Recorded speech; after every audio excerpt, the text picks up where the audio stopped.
Pěkný den, přátelé. Ministr vnitra se postuje na Facebooku s Jáhlem, který je podle svědků obviněný z pedofilie, z koprofilie. Je na něho podané obrovské množství žalob.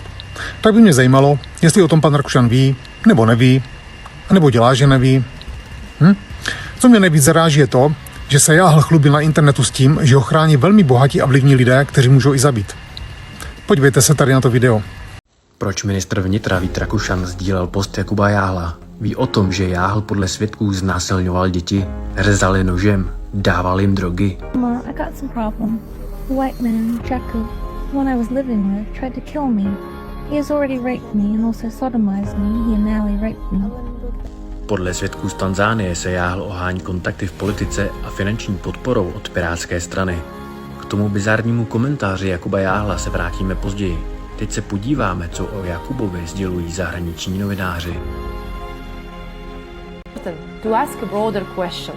If local police in Tanzania are frightened and corruption renders them powerless, why are the Czech police silent?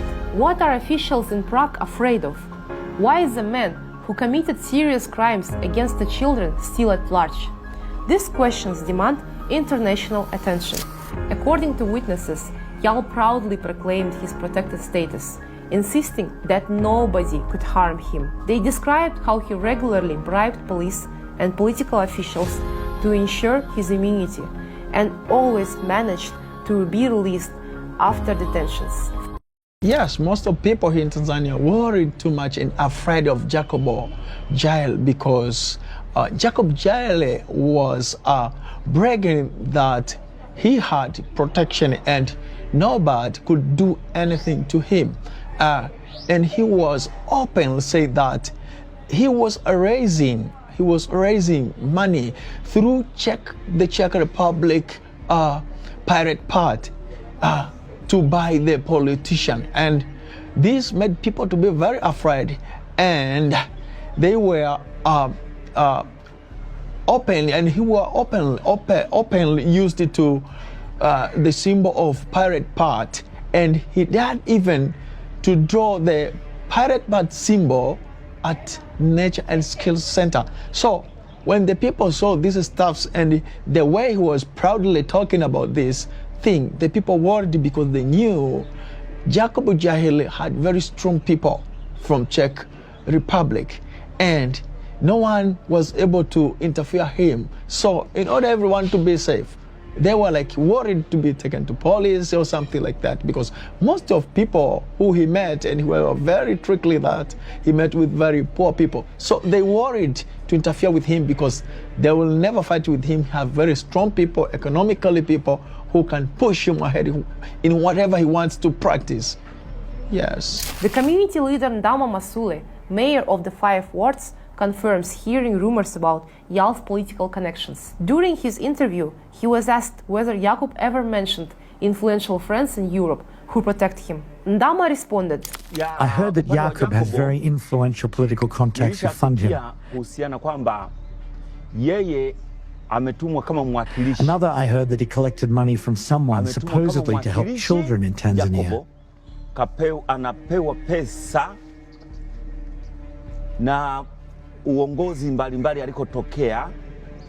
But here, he was using that money for sexual activities and to lure children.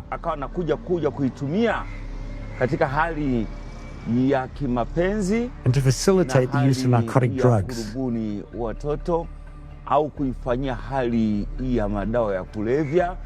I also heard that Jakub is involved in trafficking. Neighbor Modest Sylvester explains how Jáhl used bribery and boasted about his backers. He recounts that he offered money to silence anyone who discovered his crimes and claimed support from a political party in Europe. Jakub had unusual habits, and he showed me signs associated with devil worship, saying that he himself was the devil. He tried to draw me into his devilish world. He told the children of me that if we agreed to his evil, devilish deeds, it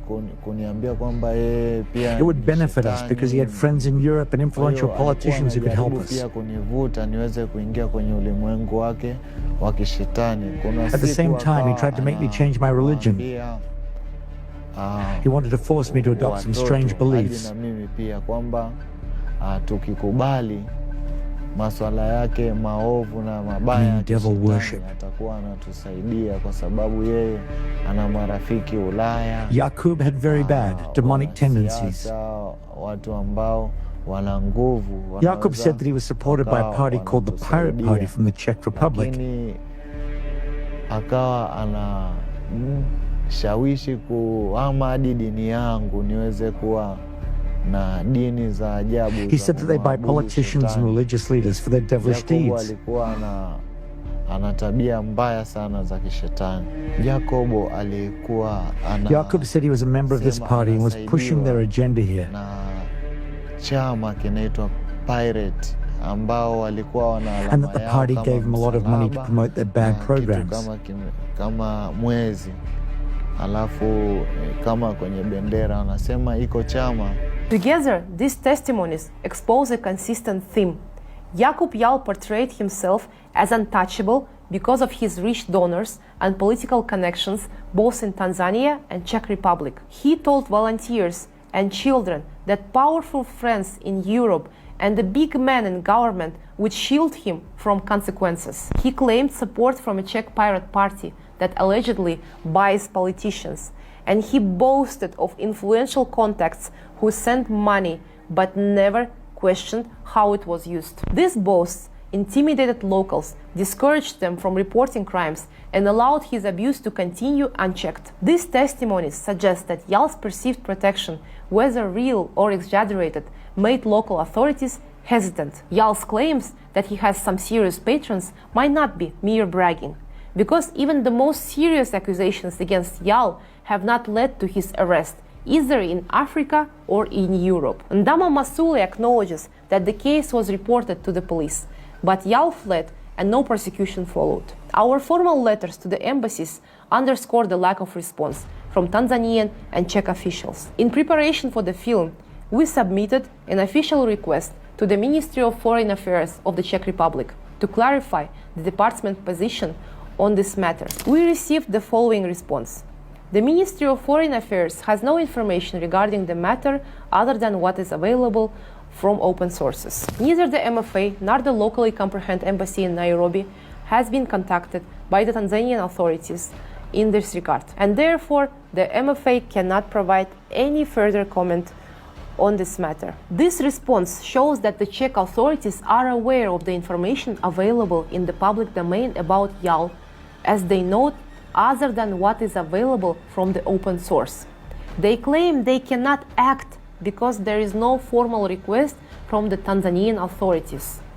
An explanation that appears more like an excuse than a justification. According to Czech law, law enforcement agencies have a legal obligation to initiate an investigation into the facts presented in the investigation of Jakub Jáhl, regardless of the existence of an official request from Tanzania. Saying they can't act because there is no request goes against the rule of law in Czech criminal proceedings, which requires them to pursue all known crimes. It also violates the Czech Republic's international obligations, particularly the Lanzarote Convention, which states that member countries cannot avoid prosecuting their citizens for sexual crimes against children just because they don't have a request from another country. Now we know for certain the Czech authorities were obliged to respond to Jakub Jáhl's actions, even based on information available in the public domain. Today there is a large amount of such information, including nearly 100 video testimonies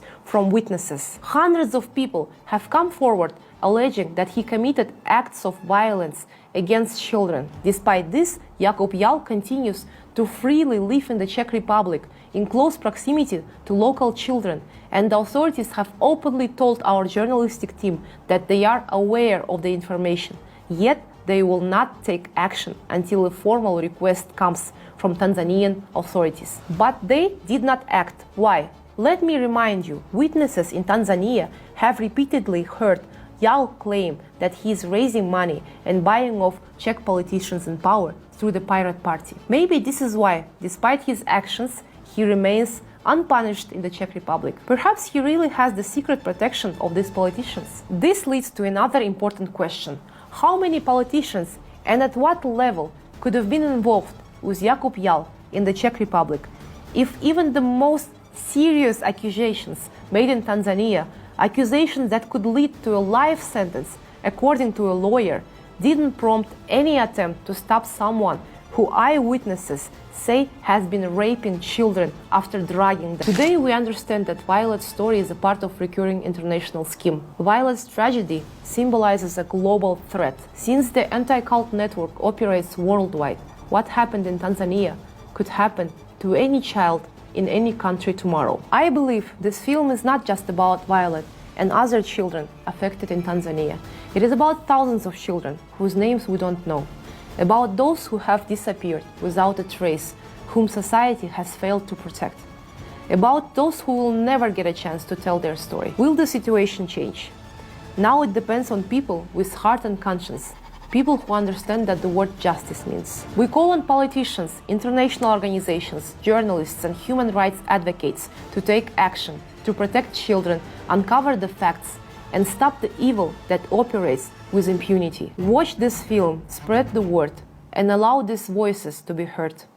Everyone can be a part of the change.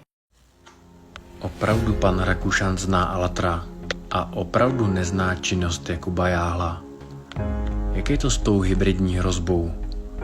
Allatra je mezinárodní aliance vědců, expertů a profesionálů z více než 180 zemí, kteří spolupracují na dobrovolnické bázi s cílem provádět komplexní výzkum klimatických, geodynamických a environmentálních rizik,